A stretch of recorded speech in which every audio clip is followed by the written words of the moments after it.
Hello guys, welcome back to another video. My name is Maku. Kobayashi. Another episode of Blue Lock. Go ahead and pop it up for us, Kobayashi. Yeah, leaving it off from last episode, we get to see Nagi, insane control, and insane goal, essentially. And it's 1-0 to Team V, I want to say, or Nagi's team. Basically, Isagi was like, wow, that Nagi is really good. And then Team V, Nagi's team, they get the ball. So Rio plays the same exact ball to Nagi. But this time they're making sure to like cover him tightly. But Nagi, he controls it. He just like flicks it up or like kicks it up, and you get to see the hothead Raichi and the monk basically like, oh wow, this is easy. But Nagi, he does this incredible bicycle kick and makes it 2-0. And they're like, wow, this guy's just at a total different atmosphere than us. So then they put many men on Nagi, but then that was the issue because then it left space for Zangetsu, the other striker that scored a lot of goals. So it left him. He left it extremely wide open. He was drawing way too many defenders, and Chigiri ended up noticing that he like left the ball, like he just kind of like passed it to no one, and then. So Chigiri ends up taking the ball, and he ends up going for the attack. And then Zangetsu, the guy with glasses, he ends up chasing after, like running side by side with him. And then Zangetsu ends up taking the ball and ends up going on the other side. And he's like very calculative on the way he strikes the ball. He like pinpoints an exact spot where he wants to shoot, and he ends up scoring off of a good defensive play. So at this point it's 3-0, and Team Z, they just look demoralized, especially Isagi. He's like, wow, this is our last chance. But there's only one person in Team Z that didn't look demoralized. If anything, he was kind of motivated and actually thrilled to be there. So another prediction where is semi-right.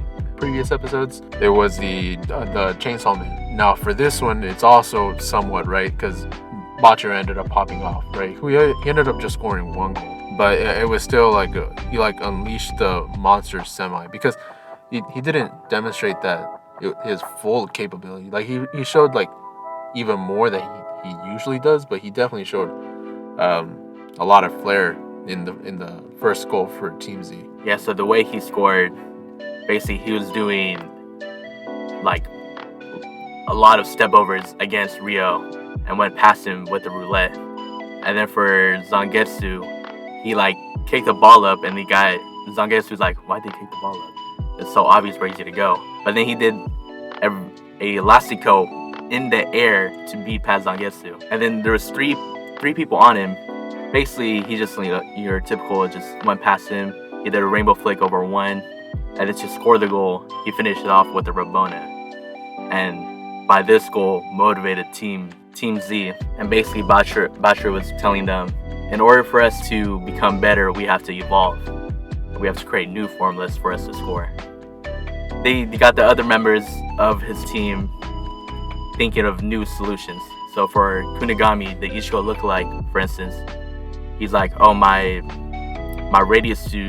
shooting range is around 28 meters.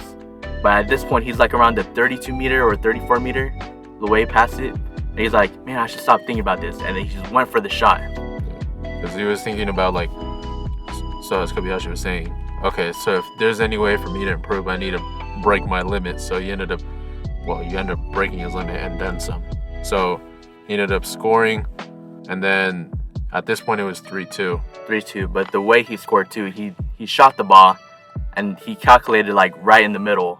So he shot the ball 32 meters out, more than his range, and then knuckled because it was going straight to the keeper, but then it knuckled past the keeper with no spin at all. So that's how it got past the keeper. 3-2. And then at this time it was halftime. And basically they were having a team talk in the locker room. And the team talk, basically, Lemon, the goalkeeper, is like saying, oh, the 5-back formation is really working. So we just got to keep pressuring Rio and Nagi and make sure Zangetsu doesn't get any free space to use his speed. But on the other side, Rio is telling Nagi to like try and we should defeat these guys because they revealed during the match they've only been playing soccer for 6 months.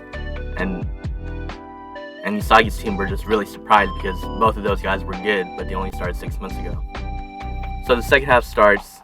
So the second half starts, and then we get to see some brilliance of the hothead. Essentially, it wasn't nothing football-esque. It was more so he just started getting really into the... What's old boy's name? Rio. He really started getting into his head. He said, "Go on, pass it to your guy, the one who he can only do anything, because you can't do anything. He can do something, but you can't." So he really got into his skin. And the funny thing, they really marked him. They were not marking Nagi really good at this point. And then, especially the monk. The monk actually had Nagi took a shot, but the monk blocked it with his face. That's the only thing he's good at. And off of that face, that's where Chigiri once again got the ball. So he said, "Okay, I'm just gonna sprint down the byline once more." But then that's when Zangetsu arrived. Yeah. So they ended up running side by side, but he was realizing this at the moment. But there's a certain radius. What he has is not speed, is acceleration. So he has insane acceleration, but not very good speed. And as soon as he figured out the radius of it, he just ended up easily going past by Zangetsu. Yeah, so Maku's basically saying Zangetsu got great acceleration, but Chigiri's top speed is better. So Chigiri just kicked it out of Zangetsu's zone so he can reach his top speed. And in the long haul, basically Chigiri beats him in a longer type race, and then he blasts it top right. It's 3-3 at this point. So it's 3-3 at this point. Usagi has the ball, and Usagi, he was thinking to himself, or basically hesitating. He's like, should I shoot? What should I do with the ball? Well, can I even make it from this range? And while he's hesitating, a defender comes, and basically Usagi loses the ball.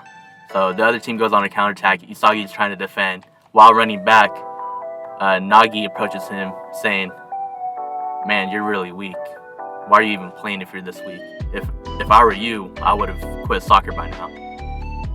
And Usagi was basically agreeing with him, saying, "I shouldn't have hesitated. I should have just shot the ball if I wanted to become the best striker."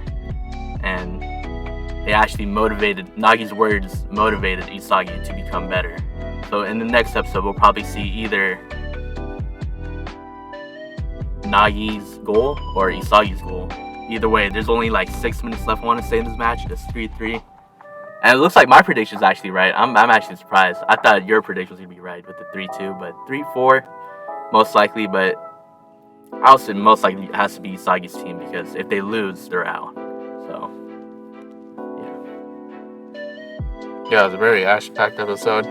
Contrary to the previous episodes of our anime talk shows, this one actually I had a lot to say about it. So Maku, how do you think Usagi will score his last goal? It's actually a really good question. To be quite honest, I don't have the slightest clue, but if I had any idea, I'm calling it off of Bachira assist, and I will say the same too. I was thinking the same line. So he'll end up stealing the ball from Nagi, because for some reason I'm thinking the same exact thing. Yeah, so he'll steal the ball from Nagi, and this is all from the training he did with King Baru. So yeah, he'll understand his formula essentially to scoring, and then he'll end up stealing the ball, and then there'll be a sequence of passes, but Bachira eventually will lead the goal, or lead a pass to Usagi for him to score a goal. Yeah, so to piggyback off what Maku said, I think Usagi uses spatial awareness and basically steal the ball from Nagi. He's going to link it with Bachira, but Usagi's going to take the shooting training that he did with Baru and score a similar type goal that Baru did against them. And yeah.